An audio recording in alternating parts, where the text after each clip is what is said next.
Welcome to Wear Your Cape to Work, a podcast hosted by Project Insight. We believe that project and program managers are the real superheroes of every organization. We want you to hear their stories so you can be inspired to wear your own cape to work. Our guest on the podcast today is Lisa Haymes, the director of the PMO at Rimkus, a worldwide leader in engineering and technical consulting. They have more than 110 offices around the world, and they provide services to insurance companies, law firms, corporations, and government agencies. Her knack for planning projects started way back when she was about 7 or 8 years old. We'll introduce you to that little girl and how she grew her superpowers to end up as head of PMO of a global firm. Thank you so much for joining us, Lisa. Thanks for having me. We're so excited to have you on the Wear Your Cape to Work podcast. We are into celebrating superhero project managers, and we know you because you're a customer of Project Insight, so we know that you're the superhero that everyone thinks that you are. We're excited to have you here. Matt and I wanted to ask you if you could tell us a little bit about your journey into project management and I guess program management and how you got there. Where did it start? I've been making to-do lists ever since I can remember, 7, 8 years old. And of course, when you're a child, you don't have that much that you have to do during the day, but I would still try and think of things. And I remember that the first thing on my to-do list every day was wake up. So that I would have the satisfaction of checking something of getting off. the check done. Yeah. That's so good. Yeah. So did you do it as soon as you opened your eyes, or was it later when you reflected on what you accomplished? No, I would wake up and then I would make the list and cross. That's so great. And I would have things on there that I knew I would never do, like clean up my room, make my bed. Right. But they were out there as something you were endeavoring and aspiring to accomplish. That's good. And big goals. I almost never completed my to-do list for the day, but it was so satisfying to have it planned out and, having these things need to happen first, these things need to happen last. And I still love scratching things off. It's just such a good feeling. Were you using like a little notebook where you would keep consecutive days in? Were these kind of, yeah. Okay. Yes, with the date at the top and like a diary. Little circle around the number. So I would darken in the circle and then scratch off the task. Oh my gosh, this is a perfect system. It's all developed. That's awesome. And you said that was when you were like 7 or 8. You can remember back to about that time. That's neat. I love that you found the joy in having it planned more than getting it fully accomplished, right? Like there are people who would look at that list and feel a little sour if they hadn't, knocked off all those check marks. But in your persona, it was just having a plan and mapping it out and knowing what order it all came in was fulfilling. The joy was in the organization, and it strangely felt peaceful. It brought me peace to do that every morning. It was sort of a ritual. I do too. That's what I was just thinking, the ceremony of documenting what you want to accomplish, knocking down the pieces that you do, even the fact that you mentioned doing them in order, right? If this needs to happen before that, what a natural segue into what you're doing professionally now, right? Although with my to-do list today, sometimes I start to get overwhelmed with the length of them because I have so many projects going on, plus the PMO that needs managing. And so sometimes I make a sub list of just about maybe 4 or 5 things that I know I can accomplish each one in under 10 minutes. And that gives me the peace knowing that I've accomplished those things in half an hour. Everything else seems more feasible. That's a good piece of advice for blossoming PMPs who are listening. Our audience is full of professionals at every level, new to project management, veterans to project management. And sometimes that feeling of overwhelmedness it overwhelms, it takes over, it makes you feel on edge and not satisfied with the day. I'm not sure what other adjectives to use, but the idea of having that peace, and you said joy, is really a neat concept, and maybe we should revel in it a little bit longer as a project management professional. Like there's an actual spiritual event happening inside my being because this is planned well, or because I can microtask something like you're saying, Hmm. map out a smaller section. We haven't talked about this on the podcast yet, Matt. I really like it. I've heard of people almost using like a little Eisenhower matrix for those kinds of items, right? And then you know that my 1 o'clock hour is those, easy to do kind of pieces, Hmm. and then you go into your afternoon kind of with those warm and fuzzies to move forward. Hey, talk more about that. Tell people what would you do to set that up? Are you picking an hour that you need that breather? Is that what the Eisenhower matrix scheduling does? It's really more about just kind of the idea of where it should be in a bucket, right? I think they're using it kind Mm-hmm. of loosely. The idea is, what can I do? What is a priority? What can I have Lisa do, or reverse? What can I do for Lisa in that instance? And then Mm-hmm. what doesn't need to be addressed, right? What might be on here that maybe we can offload to another day or think about in the future? But then taking that subset and saying, this 1 o'clock time is when I want to accomplish these pieces. So I have Mm-hmm. my afternoon tea afterward and can, knock out the rest that I need to, kind of thing.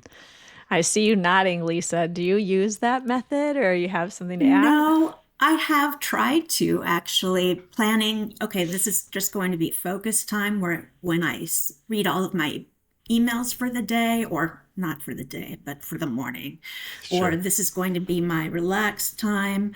But the truth of the matter is that I work with people all over the world in different time zones. So Mm-hmm. they'll be calling me after work hours or during lunch hours, and I'll need to be there to be responsive to them.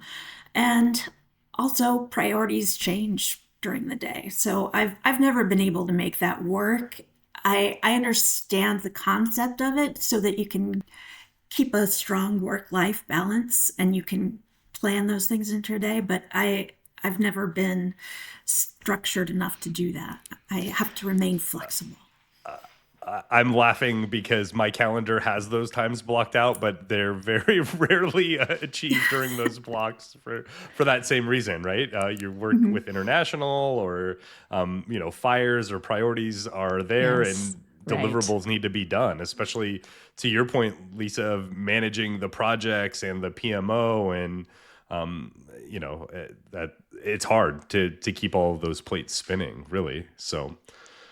Yeah, it's interesting that you said that you are a planner, but that you Mhm. struggled with maybe forcing yourself into that structure. That's a really thin, skinny line between, planning and structuring, right? A plan seems, now that you're saying it that way to me, I'm like, oh yeah, a plan is a little more loose. It's a little more fluid. It's not, finite necessarily. And the structure of this hour, this will occur is maybe a little too tight. So maybe there's a middle ground in there. But we digress. We've gotten away from Yeah. how you got started in project Oh, management. right. So let's kick back to that. So this 7, 8-year-old girl who's the planner, Yes. I was just delighting in this little notebook. I can just picture little you.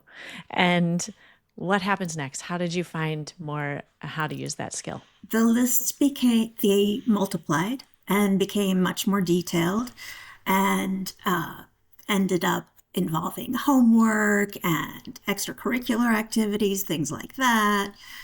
Go through school, yada yada yada. Break out into the workforce, and the reason I got started in project management was I knew that I'm very organized, and Hmm. so it just seemed like a natural segue.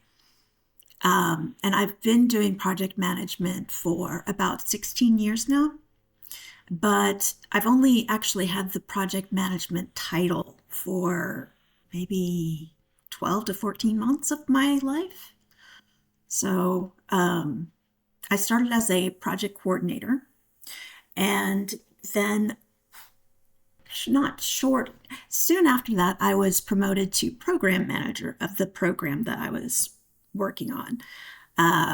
And then at my next career move, I started as a project coordinator and then was promoted to PMO manager.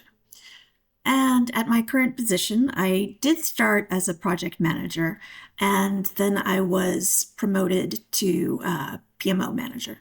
With that, uh, promotion constantly, right? Not a lot of people are going from a coordinator to then the manager of the program itself, right?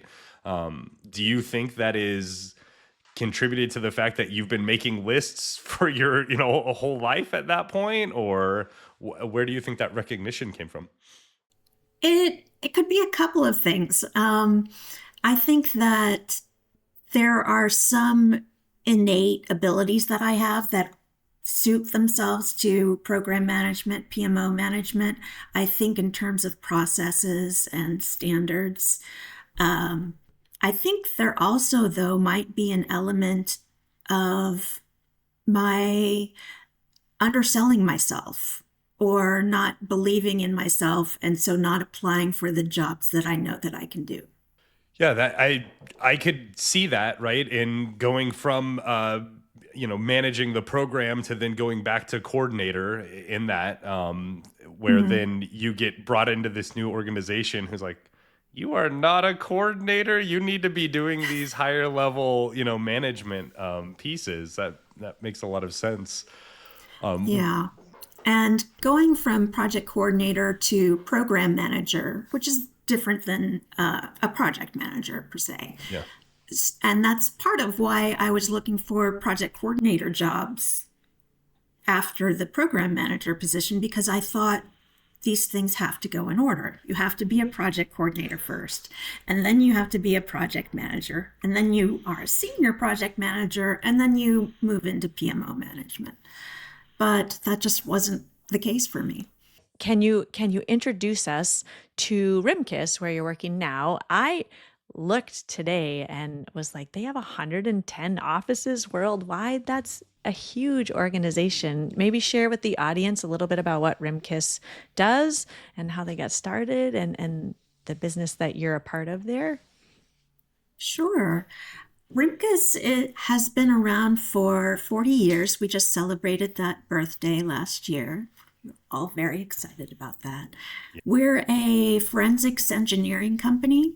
So one of our major lines of business is, say, a catastrophe occurs, a hurricane comes through and a building falls down. We go and investigate why, and we work with the building owners or the insurance companies or attorneys sometimes, and go to court and testify.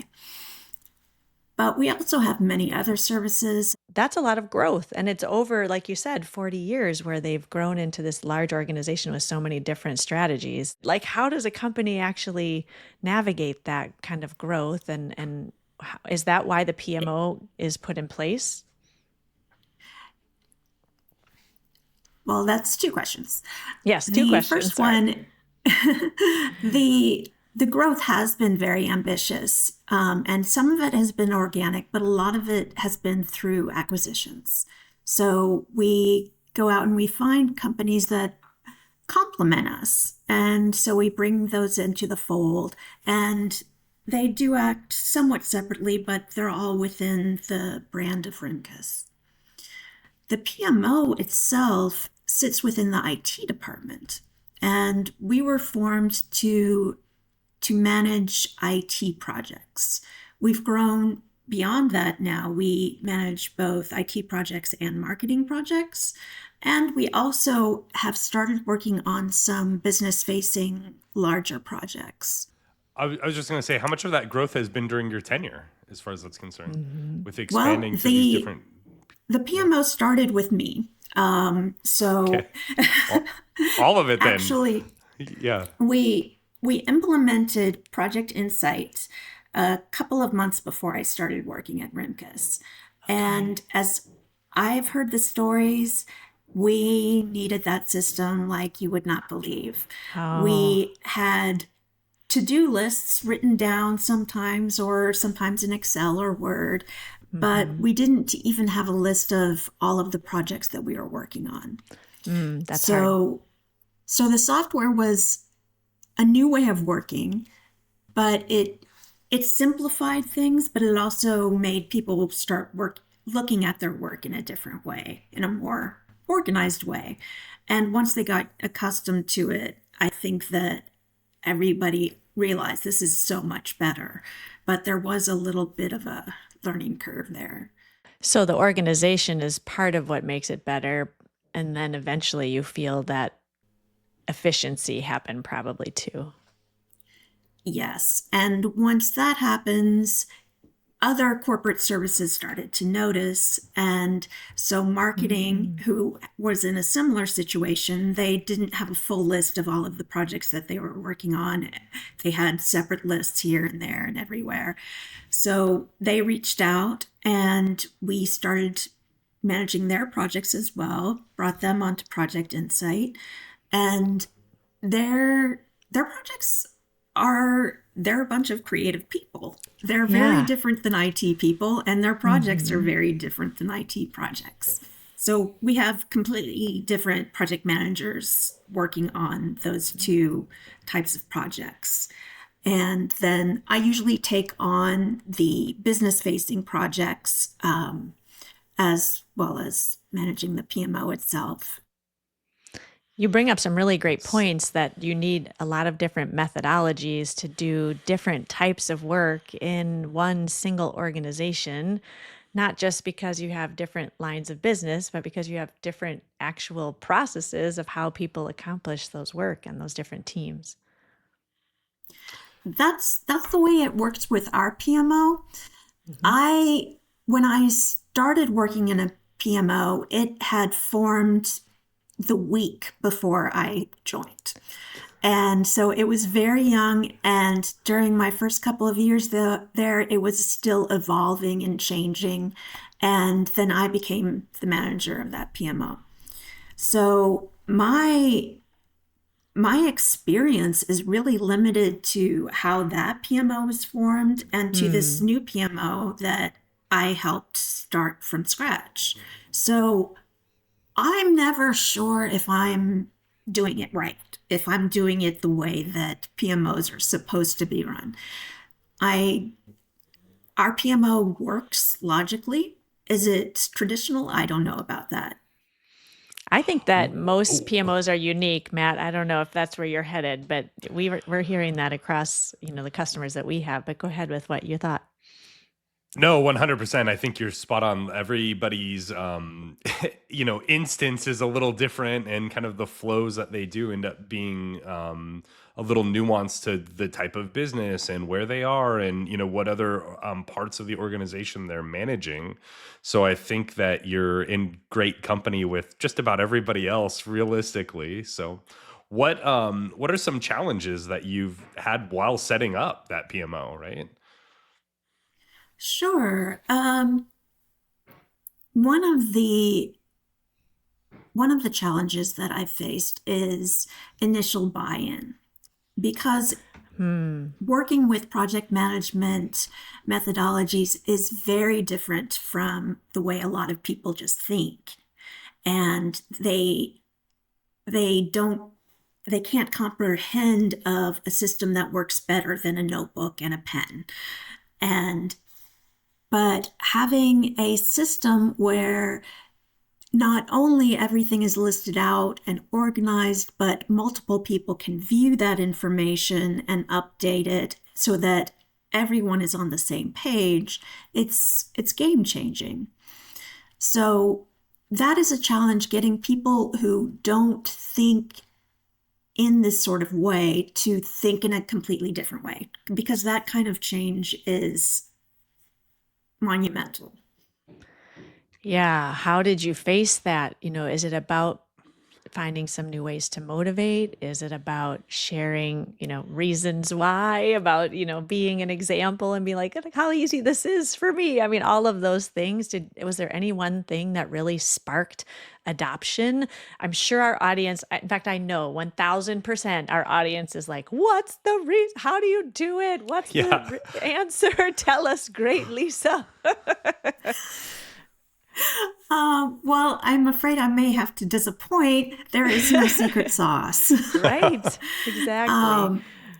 With with the IT folk, I think it was a little bit easier to get them on board, partly because they started that a little bit before I came on board. And so they were just starting to think, okay, this could work.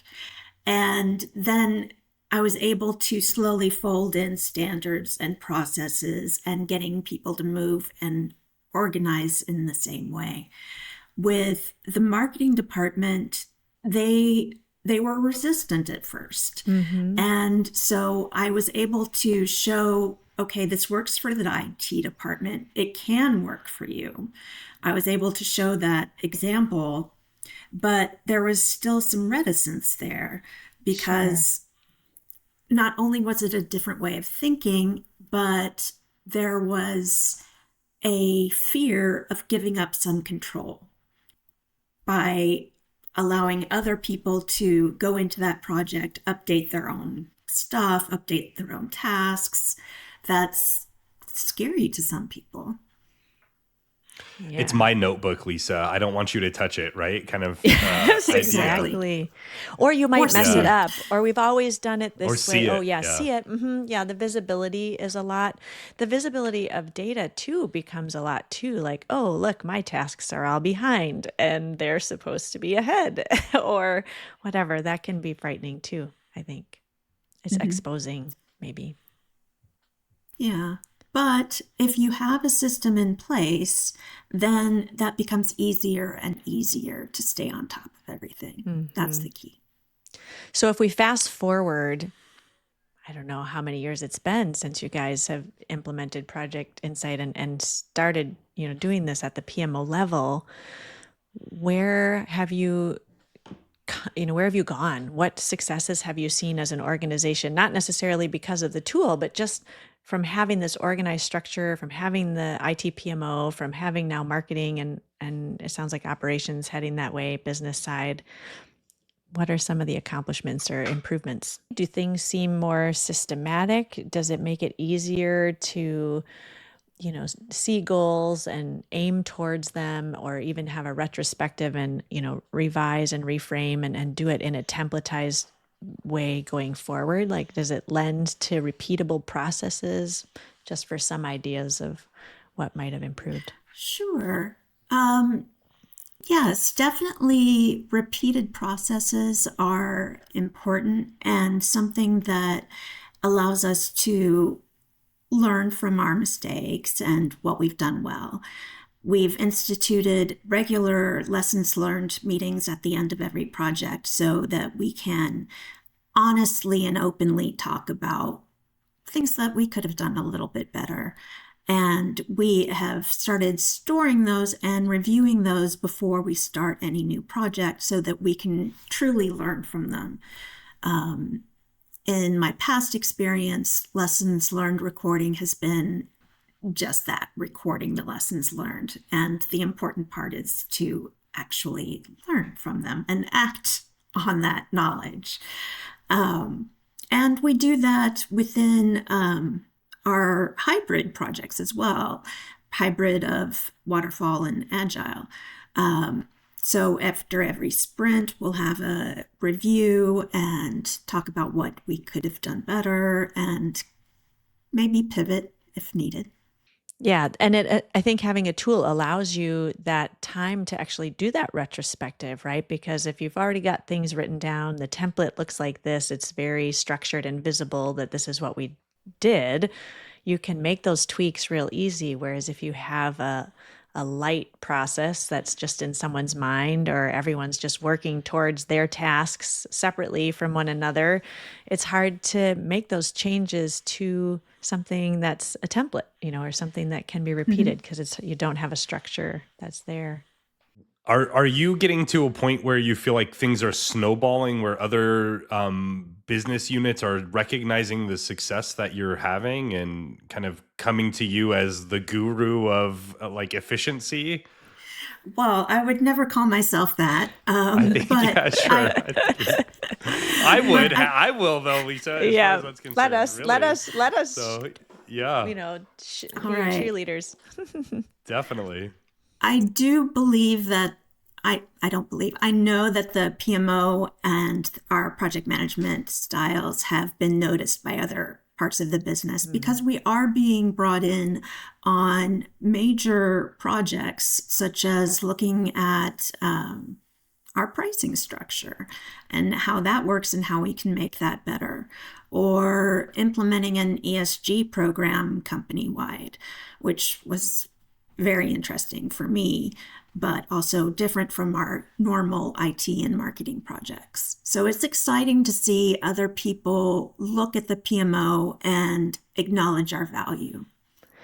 That's really, congratulations on that. That's a big accomplishment because moments ago you said, I don't know if we're doing it the right way. And clearly the results are, yes, you are, Lisa. You and your leaders and your team are doing it in a way that leads to the success of Rimkus as an organization.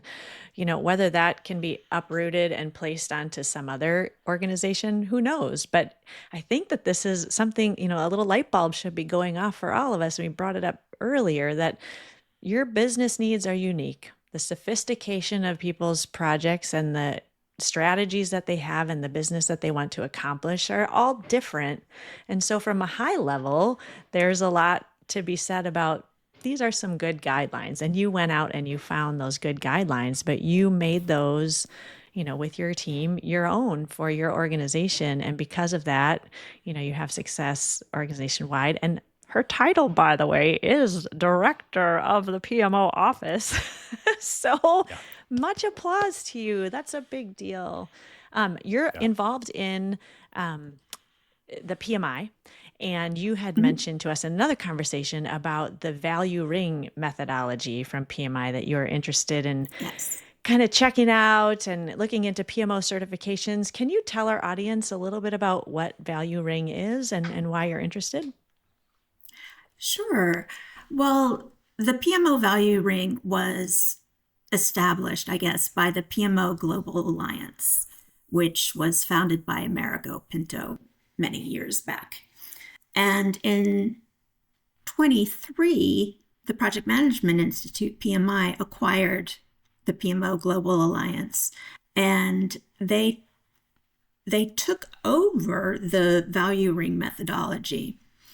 The value ring methodology is the basis of the PMO CP, PMO Certified Practitioner certification. And it's actually a very simple methodology, and it's iterative. You repeat it every year, and it's simple. You start by looking not at what you're supposed to be doing, but going to your stakeholders directly and understanding their challenges and their pain points, and from there figuring out what services you should be providing. Because the way that I set up or started my PMO, and the way I think a lot of others start up their PMO, is going out, researching how this is done, Googling, and starting with some very basic concepts like documentation templates and processes for initiating projects and things like that. But if you were to ask your stakeholders, they probably couldn't care less if you have templates or not. That brings them no value, at least no perceived value. So the point is to go to them directly, find out what they need, and then design services that fit those needs. And once you have decided what those services are that you need to offer, you need to look at your people, the project managers in your PMO. Do they have the right skills? If not, how can we get them trained up so that they can be performing these services well? Mm-hmm. And then you've got the people, you've got your services. Then you need to look at how you're going to measure your success with these services, because that's what your executives are going to be looking at. They like to look at KPIs. I think that's a global truth. Executives like Yes. KPIs. We just had a webinar on measuring with KPIs like last week. Yeah. Yeah. Pretty So, universal. yeah. So you learn how to, or you set steps in place so that you can measure those KPIs and report on them on a regular basis. And then you have the basis for reporting your value to the organization and your alignment with their goals. And once you have that, then you are proving your value to the organization, which we've started to do. But I'm very much looking forward to the new PMO practice guide that PMI just put out, because that's where they restructured the old PMO value ring. I think they're calling it a flywheel now. They published the new guide in February, but the printed version isn't coming out until May. And you probably noticed that I like printed books. Yeah, check out behind Lisa. She's got all of the books that she enjoys reading. And actually, by the time this episode airs, I bet that guide may be out. So I'm making myself a note. We're going to drop a link to the guide in the show notes below. And Lisa brought it to you in this episode. Like, check it out. See what you think about what has happened from Value Ring to the flywheel of the PMO guidelines. I'm excited to see it in print. Yeah. We need a trailer, a sneak peek. Yes. I like the concept of it because you look at your PMO with this methodology and you're continuously improving and you're evolving not only as a PMO, but you're able to adapt and flex to how your organization is evolving as well. So I like the fact that the PMO doesn't stay stagnant. It doesn't rest on its laurels. It keeps attempting to improve. Which also, when you have that stakeholder buy-in, I'm imagining will help you get future buy-in for a process, any of these other pieces that your office is then looking to deploy, right?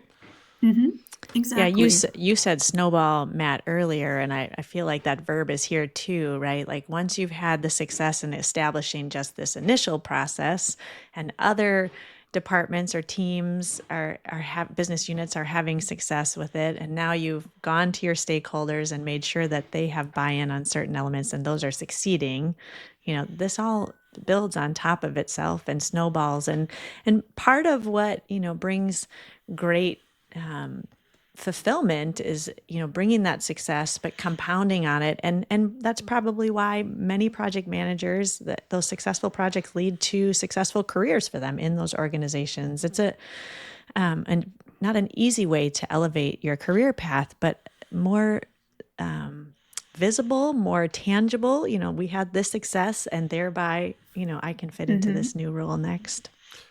Well, I kind of want to button things up with one last little question, because I'm still thinking about little Lisa and her organizational skills and her planning skills. And I know Matt's got little young people at his house, and I have daughters. And what would you say to the young people out there who just know that they have a knack for planning, or the parent who's listening who's like, this is so my kid. They were drawing these, to-do lists, or they had these projects all accomplished, in second grade before they were due, and they turned them in early. What would you say to them about thinking about project management as a career path, and maybe how to aim that direction as you grow into yourself? Interesting question. I would say, because as a child, I was completely unaware of project management as a profession. So it wasn't a dream of mine. I can say, though, that my dreams were around doing what I love to do every day, which was keeping things organized and planning.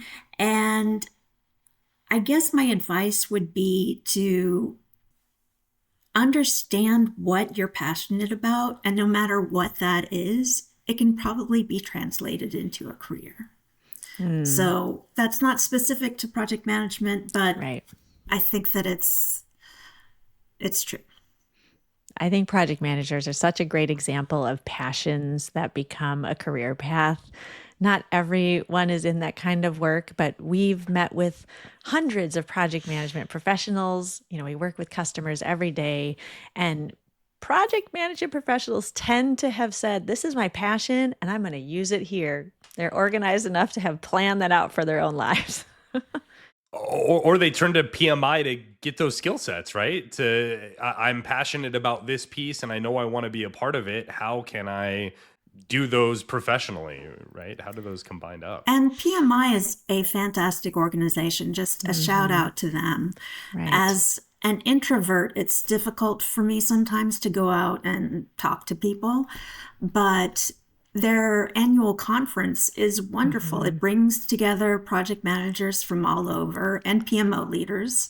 And because we have this common thread where I'm able to strike up conversations with people I've never met and learn more. And it's a very good feeling to be able to do that, especially because that's not natural for me. I'm glad to hear that. It does seem like a very sharing, open, everyone share their knowledge, kind of an event. We attended last year in LA. We're planning to attend in Phoenix in November. So we hope that we'll see our audience members there and you too, Lisa, in person. I know Matt and I had a great time. We met so many wonderful project management professionals who have been part of the podcast, but who are just part of our networks.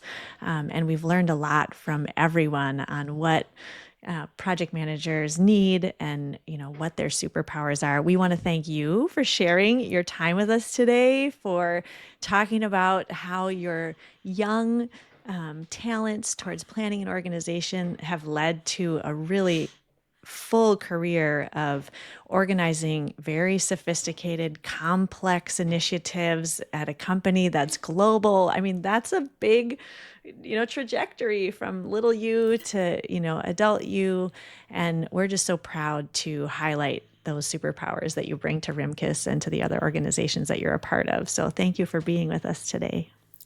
Well, thank you so much. This has been very fun. Glad to have you. Thank you for joining us today on the Wear Your Cape to Work podcast, hosted by Project Insight.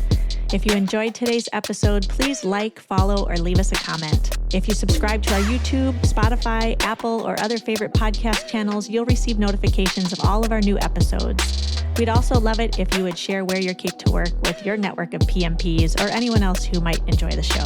Project Insight is an online project and portfolio management software that helps companies connect project data from across all of their teams and software tools so that they can make confident decisions about their business. Our website is projectinsight.com, and there you can find many resources for project professionals, including free PDU webinars, as well as a place to register for a demonstration or a consultation with one of our success teams. Thank you once again for joining today's conversation, and most importantly, thanks for wearing your cape to work.